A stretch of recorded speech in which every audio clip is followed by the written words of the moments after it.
Welcome to the programme. Keep your questions coming in. Straight to the phone lines now. Lise is waiting to speak to us. Hi there, Lise. Hello. Hello. Are you calling from Leeds? I am, yes. Oh, I live in Leeds. How is it today? Yes, I'm fine, thank you. How are you? I'm all right. Thanks for asking. We've got Adrian Barnes in the studio with us today, eager to answer your question as usual. How can we help? I'm currently on maternity leave at the moment. Congratulations. And I'm due to return back to work in August, but I'm having a bit of banter with my company at the moment with regards to whether I can actually go back to my job or not. I know that I can return to work, but to the same contract that I had. But at the moment they haven't said that I can go back to doing the hours that I did before, and they've said I can't go back to reduced hours either. So I was just wondering where I stood legally, really. Okay. What is your job, Lise? What do you do? I'm a call centre advisor for Ventura. Okay. All right. Good stuff. Hello, Lise. Hello. How long did you take on maternity leave? Did you take 6 months or a full year? It runs out in August, so I've got 1 month left. Was that 6 months or a year? 6 months. You've only taken 6 months? Yeah, because I was only entitled to 6 months because he decided to come early. What a load of rubbish. You're entitled to a year, whatever time your baby decides to come. Ah, there you go, Lise. So what should she do here, Adrian? Somebody seems to be giving you some dodgy information because you've even... you're entitled to 6 months of ordinary leave and 6 months of additional leave. Right. We would need to check that out. Yeah. Perhaps I'll have a word with you afterwards. I mean, who told you that, Lise? Have you got like a HR manager who deals with all this?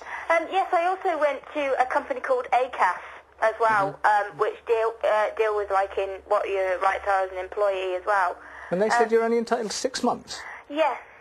Really? I've been given a lot of wrong information, and that's why I've kind of resorted to calling you guys, really, because obviously this is my first child, so I've never ever been in this kind of a situation before, so obviously I'm just kind of relying on everybody, but at the moment it looks like I'm also going to be jobless and homeless, because obviously if I don't have a job then I can't afford to pay the bills, so if I can't afford to pay the bills then I'm obviously not going to have a house anymore. Yeah, well, this is the place for the right information. Whatever you've been told, trust me on this one, it's the gospel. Right.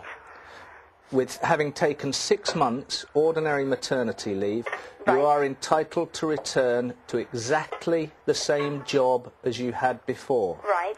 If that job doesn't exist, then they have to give you a job as near as possible to the job that you had before. Right. If they filled the job with somebody else, they've got to kick them out and give it you back. It's very, very simple. There's no ifs, buts or ands. You are entitled to go back to exactly the same job that you had before you left. Okay, so what should Lise do now? Go to her boss? Go to the organisation? Go to your employer and say, I'm returning on whatever date it is that you intend to return, and you want to be back in your desk. Because, I mean, before I went on maternity leave, I said to them, look, you know, while I understand at the moment I'm working 10 o'clock in the morning or 8 o'clock at night, obviously when I obviously have the baby, unfortunately, I wouldn't be able to do those hours for that length of time, because obviously my partner at shift, so I've got nobody to have the baby at night time, and my mother works nights as well. And they said that it wouldn't be a problem for me to return part-time at all, and they'd be able to come to some kind of an arrangement with me. 3 months ago I called up and said, look, I'm looking to return on the 27th of August. You know, I was told that it wouldn't be a problem for me to do part-time hours, and we'd be able to come to some kind of an agreement together to work together. And now all of a sudden, because I'm asking to come back, it's a problem. Okay. Well, what I said before stands. You're entitled to go back to exactly the same job as you had before. Right. Okay, so that job's always yours. Yes. Within that, you can negotiate for what's called flexible working. In other words, to adapt the job to suit your circumstances at home. So what you need to do is make an application for flexible working. Which I did. I actually did. I wrote to them because I didn't know that I had to do that. I found out through the Citizens Advice Bureau that I had to put it in writing. So I put it in writing on the 19th of June that I wanted to apply for flexible hours, because obviously with the baby, obviously that was my main priority. While I understand I have to earn money as well, I also have to make sure that I have amicable childcare for my child as well, and unfortunately I haven't got all the family around me anymore to rely on that, and I shouldn't have to rely on anybody else either. You know, he's my child, he's my responsibility at the end of the day. Okay, we've got to wrap this up, Adrian. the application for flexible working has to be dealt with in a statutory manner. If they don't deal with it fairly, you're entitled to go to the tribunal. If they try to stop you coming back to work, you can go to the tribunal. That's lovely. Thank you very much for your help. All right, no problem. Congratulations with the pregnancy. I hope it all works out for you. Thank you very much. All right, thank you. Bye. Bye-bye. All right, from Leeds to Stockport next, where Gina's waiting to speak to us. Hi there, Gina. Hi. Hello, you okay? Yes, fine, thank you. Good. All right, Adrian Barnes is with us in the studio today from Premier Legal Solicitors. How can we help you? What it is, I had a bit of a disagreement with another colleague, and I informed my manager that I was going home an hour and a half before my shift ended, just so the argument didn't escalate. And then I got a letter saying that I'd been suspended. Went for a disciplinary and got dismissed on the spot without any warnings. All right, what was the disagreement? Sorry, Adrian. What was the disagreement originally, Gina?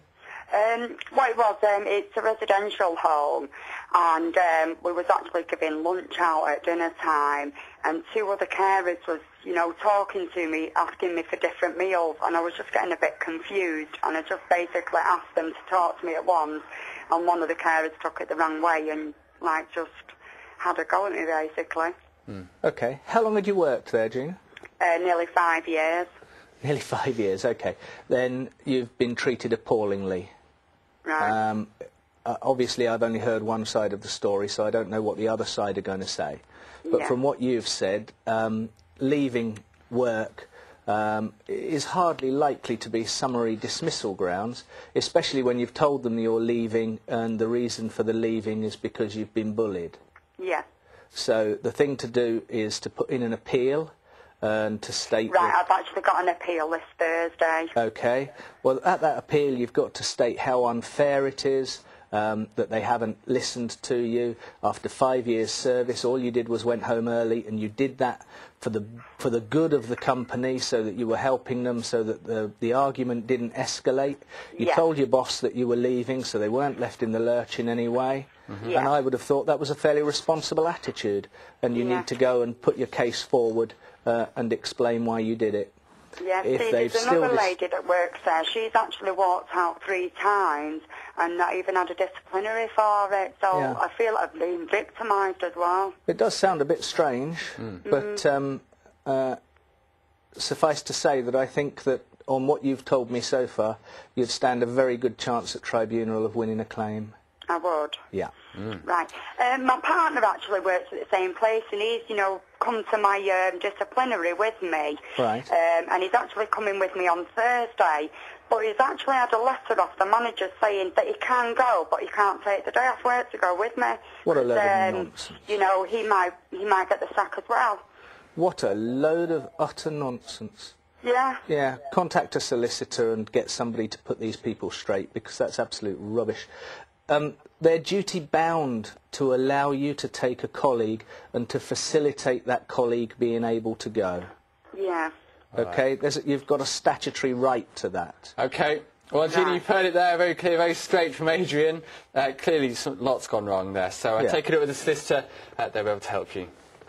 Okay, thank you, Gina. Well, we've got to go for a break now. Stay with us, keep your calls coming in. When we come back, we'll be looking at the impact of our work on our ability to keep fit. Does it have an impact? We'll be finding out. Stay with us.